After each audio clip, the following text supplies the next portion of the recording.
भारत ने दुनिया के पहले पोर्टेबल आपदा अस्पताल आरोग्य मैत्री क्यूब का अनावरण किया।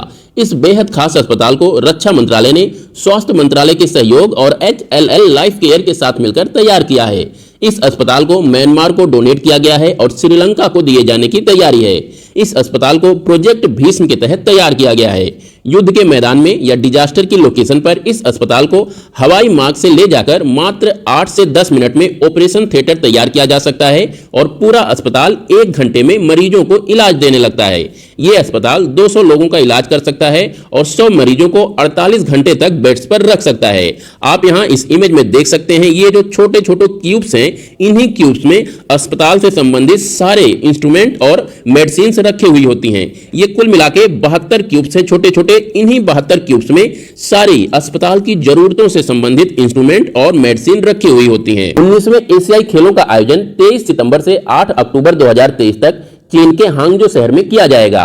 19th एशियन गेम्स का आयोजन पिछले साल 2022 में किया जाना था, लेकिन कोविड महामारी के कारण इसके आयोजन को टाल दिया गया था। एशियन गेम्स की अगर बात करें तो एशियन गेम्स की शुरुआत 1951 में की गई थी और इस पहले संस्करण का आयोजन भारत की राजधानी नई दिल्ली में किया गया था।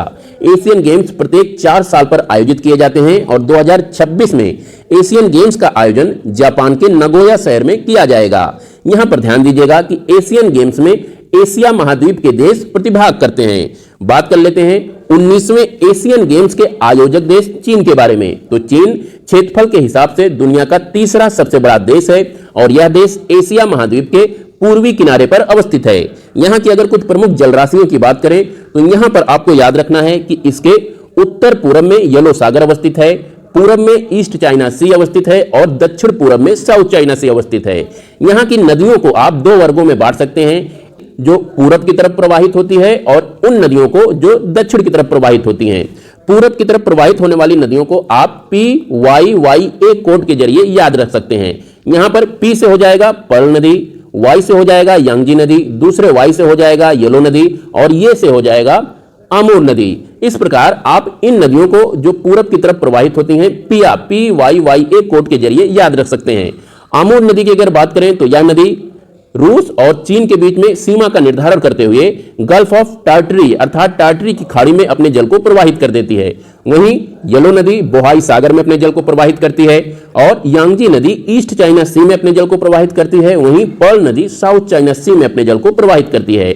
अब बात कर लेते हैं चीन से दक्षिण की तरफ प्रवाहित होने वाली कुछ प्रमुख नदियों को। तो सबसे पहले आप याद रखिए मेकोंग नदी। मेकोंग नदी दक्षिण चीन सागर में अपने जल को प्रवाहित करती है। फिर नंबर आता है यहां पर साल्विन नदी का। साल्विन नदी अंडमान सागर में अपने जल को प्रवाहित करती है और इसके बाद यहां पर इरावदी नदी अवस्थित है।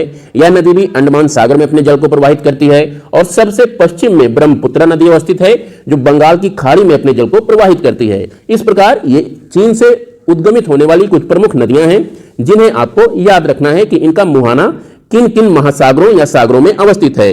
इस मैप में यहां आप ये होंगजू शहर देख सकते हैं जहां पर 19th एशियन गेम्स का आयोजन किया जाएगा।